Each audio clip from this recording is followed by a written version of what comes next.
allez, je me suis dit que je ferais vite un petit retour. En plus,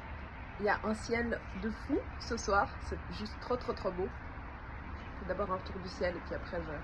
je partagerai ma petite réflexion que je fais en ce moment. Donc j'aime bien partager mes réflexions parce que, en fait, j'ai l'impression que souvent on a l'impression que ce qu'on vit c'est très singulier et personnel, et au final, je crois que les choses face auxquelles on est confronté, nos peurs, nos croyances, notre vécu, finalement c'est quelque chose de partagé de manière, on va dire, un peu plus universelle qu'on peut le penser à la base. Et donc voilà, je me dis, quand on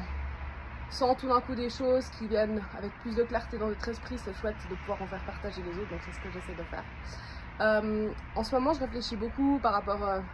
au fait de comment trouver un équilibre entre des fois nos aspirations, notre mental, et puis respecter en même temps notre corps, nos émotions. Et puis ce qui me venait beaucoup dernièrement, c'est que au final notre mental, il nous permet vraiment de nous guider, il nous permet d'avoir une vision un peu méta de où on veut aller.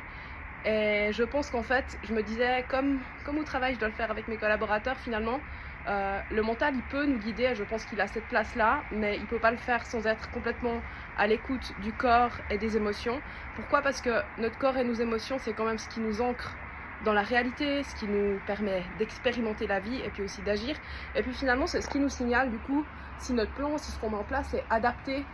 à nos ressources ou à nos capacités, qu'elles soient justement émotionnelles ou physiques.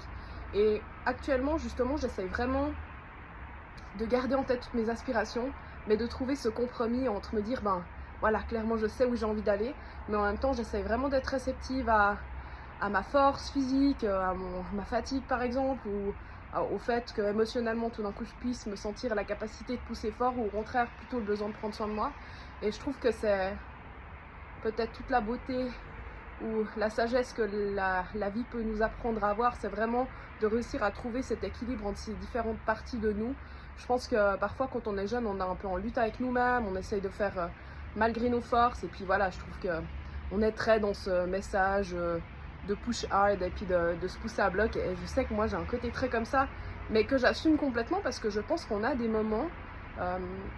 parfois on a besoin de se pousser très fort, et puis du coup je pense qu'il faut être capable de se pousser dans ces moments-là et de respecter ces rythmes-là. Mais à contrario, en fait, il y a tout d'un coup des périodes où on sent qu'on a plutôt besoin de se restaurer, qu'on a besoin de prendre soin de nous, on est plutôt dans un mode cocooning, ou en tout cas les femmes, on est très cycliques comme ça,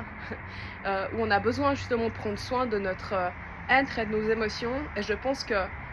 c'est notre mental, justement, il doit pas être rigide dans sa manière de fonctionner. Il peut pas avoir qu'un mode qui est tu vas aller là-bas donc tu vas avancer tout le temps. On doit être capable d'écouter nos vagues, nos inspirations et nos expirations, et puis de se pousser quand on sent qu'on doit pousser vers le haut, mais aussi de se mettre en retrait quand on sent que c'est notre besoin. Et voilà, c'était ma réflexion